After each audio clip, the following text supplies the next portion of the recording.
Guys, welcome. Collective reading tayo ngayon. Tingnan natin kung kaninong energy to.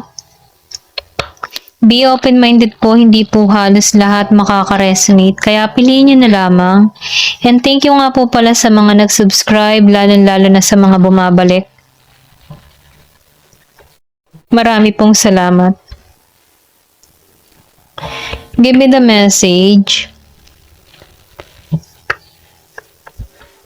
Give me the message for collective. Kaninong energy to?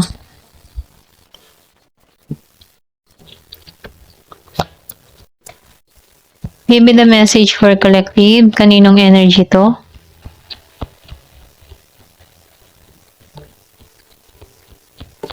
Give me the message. Meron ditong King of Earth.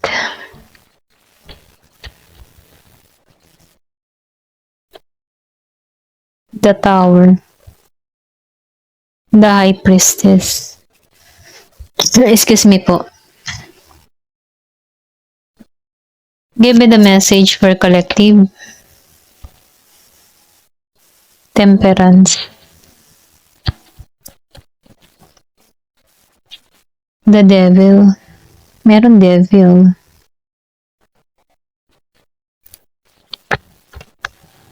Yung iba sa inyo nakikitaan ko dito. Andito ka sa, alam mo yung tipo na, yung ba tipo na pinakikiramdaman mo yung sarili mo, okay? Yung tipo na nagiging ng malinaw para sa'yo ang lahat. Sinusunod mo na yung intuition mo, yung mga pakiramdam mo, okay? Kumbaga, andun ka sa peaceful na isipan na kung saan walang makakagulo sa'yo, okay? Or pwede rin humahanap ka dito ng kapayapaan para sa sarili mo. Yung iba sa inyo, nagme-meditate, mga ganon. Ito lang nafe-feel ko.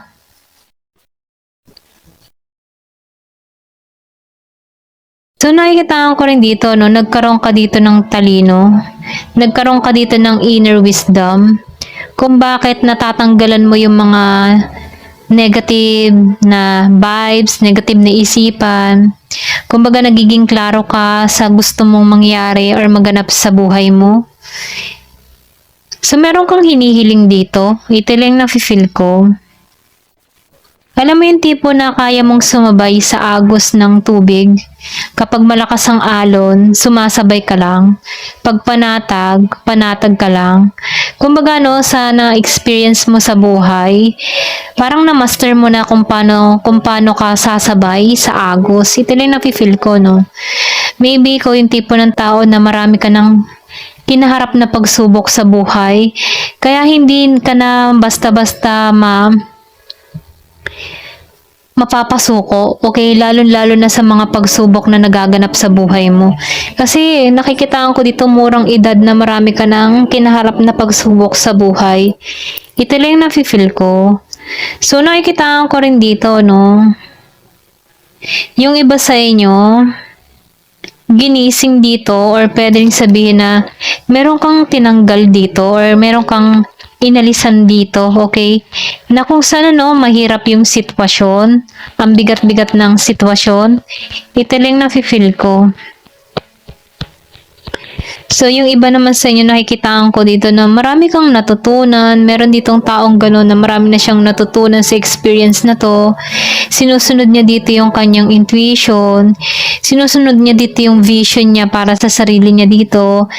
Kumbaga, nakikitaan ko dito na yung musika kasi, di ba? Ang musika, merong soft, merong rock, merong love, okay? So, ikaw, nakikitaan ko dito kung ano yung tunog ng musika, dun ka umaayon. Ito lang nafe-feel ko, Kasi dito sa The High Priestess, kaya mong sumabay sa agos okay? So, sa musika, ganun ka din, kaya mong sabayan kasi marami ka nang natutunan dito. Sinusunod mo yung intuition mo, yung kutob mo. Sa mga experience na nararanasan mo, tinatanggalan mo yung mga tao na hindi nakakabuti para sa'yo. So, nakikita ko din dito, no? Meron ka ditong tao na toxic, okay? Marami tong bisyo, marami tong, uh, kumbaga, no, nafe-feel ko dito na may pagka-narcisisto. Ito lang yung nakikita ko, no? Siya yung tipo ng tao na controlling. Gusto ka ng tao nito makontrol. Pero dahil nahanap mo yung sarili mo, hindi ka na nito magalaw eh. Ito lang yung nafe-feel ko. Pwedeng matagal na kayong walang communication ng tao nito. Pero nakikita ko dito, andun pa rin yung pagka-obsess ng tao na to. Hindi nawawala yun eh. Meron ako nakikita ditong Year of the Rabbit. So nakikita ko rin dito, no, meron ditong tao na nagiging maayos, nagiging masagana yung buhay niya dito.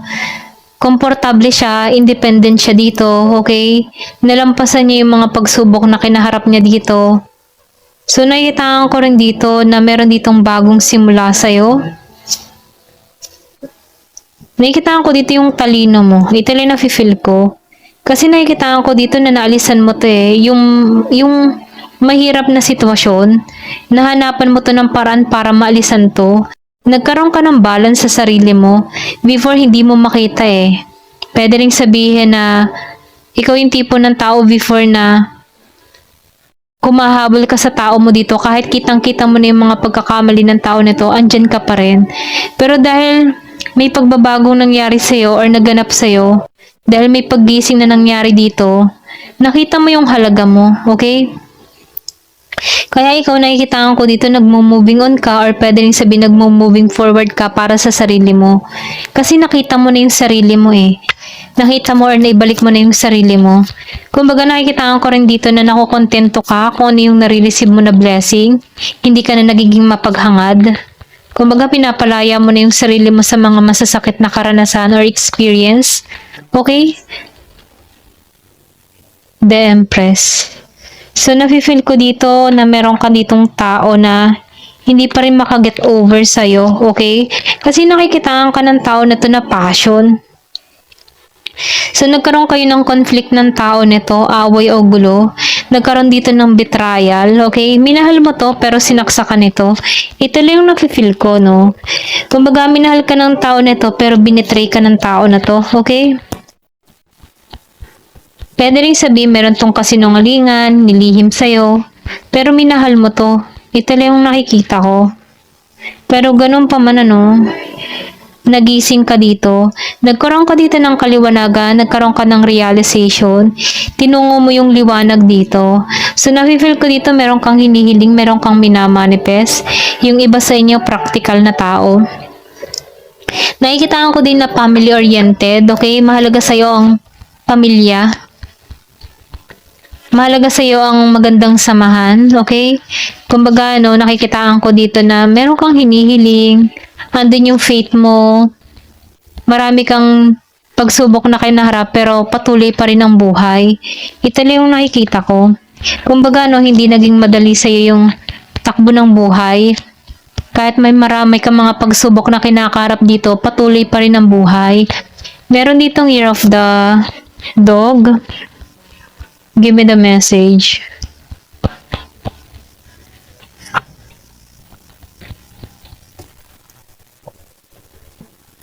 So, nafe-feel ko dito yung iba sa inyo wala pang justice. Pero ganun pa man kahit wala pang justice na nangyayari dito, nakikitaan ko dito na nagiginang malinaw para sa iyong lahat. Kumbaga, nakikitaan ko dito yung timing. So, nakikita ko dito yung tagumpay na parating sa'yo, okay? Meron dito nabuksan ng kaisipan. Pwede ikaw din na nagtulak sa tao na to. Yung iba sa inyo, meron ka ditong kadiling na Taurus. Meron din dito na Aries. Meron din ditong Virgo, Capricorn. Meron Gemini, Aquarius, and Libra. Merong Leo and Sagittarius. Ayan, may Aquarius.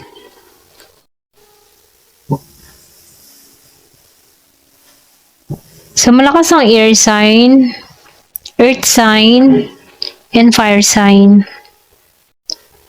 So, nakikitaan ko dito patungo ka sa tagumpay. Or pwede rin sabihin mas priority mo to.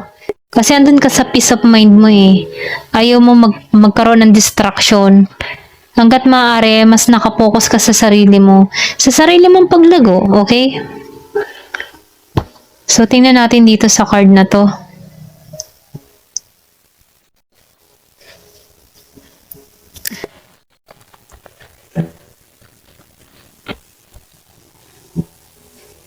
Give me the message. Ano yung mensahe sa'yo?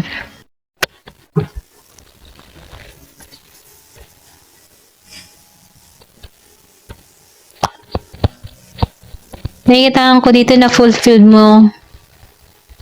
Meron kang na-accomplish, meron kang tagumpay na nangyari sa'yo, okay?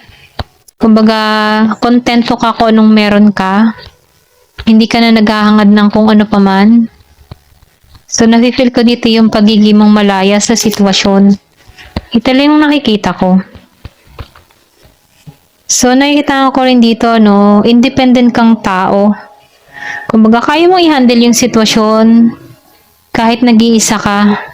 So, nafe-feel ko dito na mas lalo kang lumalago, lalo kang nagiging maayos, lalo kang nagiging matalino sa sitwasyon. So, nakikitaan ko dito yung stability na nangyayari. May growth.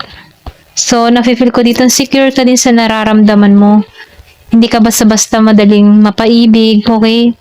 So, nafe-feel ko dito na mas nagiging kang mapagmahal sa sarili mo. Ito lang nakikita ko.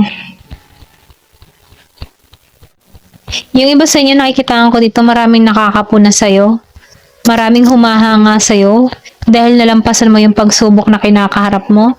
Kung maraming tao ang nakakaalam ng istorya mo, so nakikitaan ko dito na may paghanga tong mga tao na to sa'yo. Give me the message. Ayan. Ayaw niya nang mamigay. Give me the message. So, meron ka ditong tao na codependent, okay, or controlling. Yung sinabi ko nga kanina, obsessed.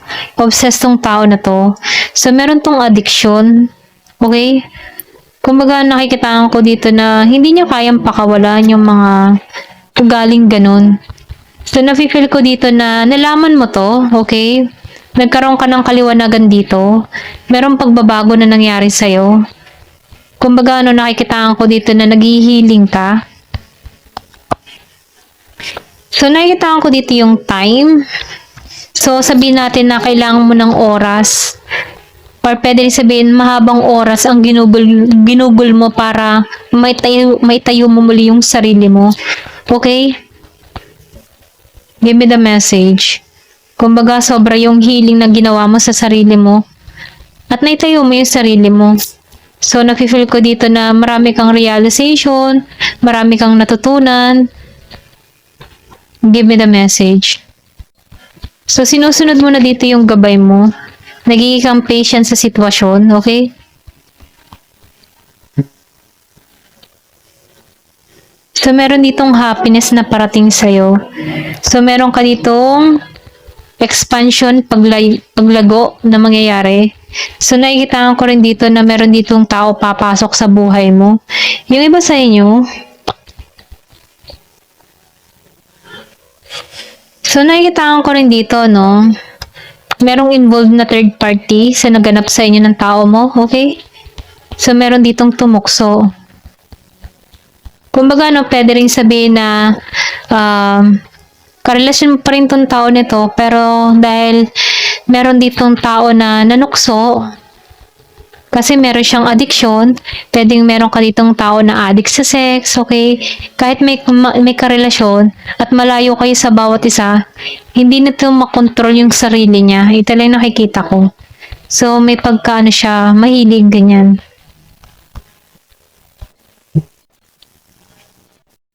So, nakikitaan ko rin dito, no? Pwedeng meron ditong bagong tao na pumasok sa buhay mo. Pareho kayo ng chemistry, okay? Kumbaga, malakas yung chemistry nyo ng tao na to. Kumbaga, magugustuhan niyo yung bawat isa, lalo-lalo na yung pag-uugali niyo ng pag-uugali ng bawat isa. So, yung iba sa inyo nakikitaan ko dito, may nag-i-stalk, nakafocus to sa'yo. Pero ganun pa man ano, habang ito'y naka-stock sa'yo, nagkakaroon to ng pangunawa sa sitwasyon nyo, okay? So, tinitingnan nito ang lagay mo, kung anong ganap mo sa buhay mo. Pero ikaw, naka-moving on ka na dito. Happily single, no, kumbaga. So, nakikita ko rin dito, no, kontento ka, nagiging kang masaya sa sarili mo. Ayan. Give me the message. So, meron ditong gustong ayusin yung connection, gustong trabahuhin, gusto nito ng bagong simula sa'yo, pero ganun pa man, ikaw ang tatanungin dito, payag ka ba sa gusto niyang mangyari dito? Ayan, so sundin mo yung intuition mo, sundin mo yung kutob mo. Ito lang yung mensahe sa'yo. Thank you for watching. Love and peace.